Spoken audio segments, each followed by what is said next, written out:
Flip a switch tonight, and you are living inside a fight two inventors started over 100 years ago.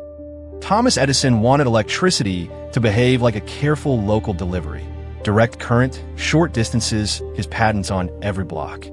Nikola Tesla bet the future ran on alternating current, waves that could cross states, spin motors, and power a civilization. They were not polite competitors. It was a war of currents, a war of egos, and a war over who would own the grid. Edison was already America's inventor brand. Phonograph, motion pictures, and a light bulb story the public loved. Tesla was the immigrant prodigy with visions in his head, polyphase motors, wireless dreams, and almost no patience for Edison's pace. The popular version is simple. Edison was the hero, Tesla was the martyr. The business version is messier and more interesting. By the late 1870s, Edison had turned invention into an assembly line at Menlo Park, New Jersey. He surrounded himself with machinists, chemists, and testers, a factory for prototypes, not a lone genius with a single eureka moment. He did not invent the light bulb from zero, but he made a carbon filament bulb that could last long enough to sell. Gas lamps still ruled the streets. Edison's pitch was safety, brightness, and a new industry waiting to be wired.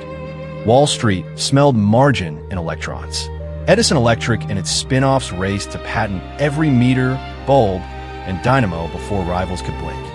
Tesla arrived in New York in 1884 with a letter, a head full of diagrams, and almost no money. He had already pictured rotating magnetic fields as a student in Europe, ideas too advanced for professors who told him to stop daydreaming. Edison hired him to fix problems in the inventor's DC systems, the kind of brutal engineering work that kept the lights on. Legend says Tesla expected a bonus for redesigning generators Edison called impossible. Edison laughed and said Tesla did not understand American humor. Tesla quit or was pushed out and spent a season digging ditches before investors finally listened to his AC ideas. His breakthrough was polyphase alternating current, multiple waves offset in time, so motors could spin smoothly and power could travel farther. Patent number after patent number followed. Transformers, motors, generators, a paper arsenal before the first real battle was fought. Edison opened the Pearl Street Station in New York in 1882, the first commercial DC grid serving paying customers. Direct current worked, but it bled energy over distance. You needed power plants every mile or so, like copying a bakery on every corner. Edison's business model loved that limitation. More neighborhoods meant more copper, more bulbs, more billing relationships he controlled. George Westinghouse, already famous for air brakes, bought Tesla's AC patents in 1888 and bet the company on them. Suddenly, Edison was not fighting one eccentric engineer. He was fighting Westinghouse, bankers, and a cheaper way to electrify entire regions. The press called it the War of Currents, not a metaphor. Careers, companies, and reputations were staked on which waveform would wire America. Edison's team launched a public relations offensive. AC was dangerous, they said, a killer current that belonged nowhere near homes. Edison even backed early electrocution demonstrations to associate alternating current with death. Propaganda dressed up as safety science. The turning marketing battle was Chicago's World's Columbian Exposition in 1893. 27 million visitors watching the future get lit. Westinghouse underbid Edison's General Electric to wire the fair with AC, and suddenly millions saw Tesla's system working at scale. The White City glowed.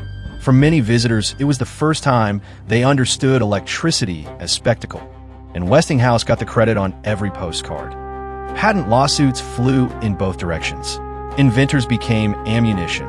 Every transformer, bulb, and motor another line item in court. Judges did not care whose science was elegant. They cared whose claims were filed first and whose lawyers could slow shipments until rivals choked.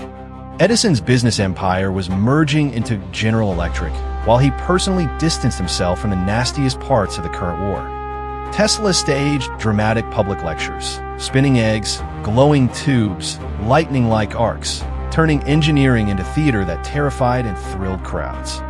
Westinghouse nearly went bankrupt fighting Edison's legal machine. Tesla tore up royalty contracts to keep the company alive, a fortune traded for survival. Years later, Tesla would tell interviewers he regretted tearing up those per-unit royalties, one of the costliest favors in industrial history. The decisive prize was Niagara Falls, enough water to justify the bet that AC could ship power to Buffalo and beyond. Edison's DC advocates argued localized plants were safer and simpler. The market was tired of simpler, it wanted cheaper at distance. In 1895, the Niagara Falls Adams plant sent alternating current to Buffalo, proof that Tesla's math beat Edison's neighborhood grids. Buffalo's factories lit up from water a mile away.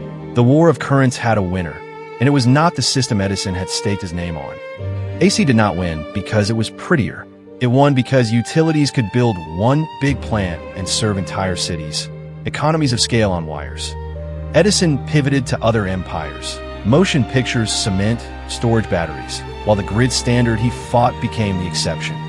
He still chased the next platform. Sound, film, storage, proving he could move on even when he lost the defining standards fight of his era. Tesla dreamed bigger than grids, wireless power, global communication, and burned through backers who wanted products, not prophecies. Wardenclyffe Tower on Long Island was supposed to broadcast energy through the earth. Funding vanished. The tower was scrapped for debt. Today, almost every national grid runs on AC, descendants of Tesla's polyphase systems. The war of currents ended in the wiring of the planet. Step into any substation and you are standing inside compromises Tesla and Westinghouse household. Voltage stepped up, stepped down, synchronized across continents. Edison's name stayed glued to the bulb in the public mind, even as historians complicated the lone genius myth. Tesla died in a New York hotel room in 1943, largely alone. Patent spent, fame faded, notebooks still full of impossible sketches. Irony piled on irony. The EV age brought DC back inside every garage. Fast charging, batteries, and a reminder that wars of technology rarely stay settled. So the next time a room lights up instantly, remember, it is not magic. It is the residue of Edison versus Tesla and the grid they fought to own. If you want more rivalries that built the modern world, subscribe and tell us in the comments. Team Edison or Team Tesla?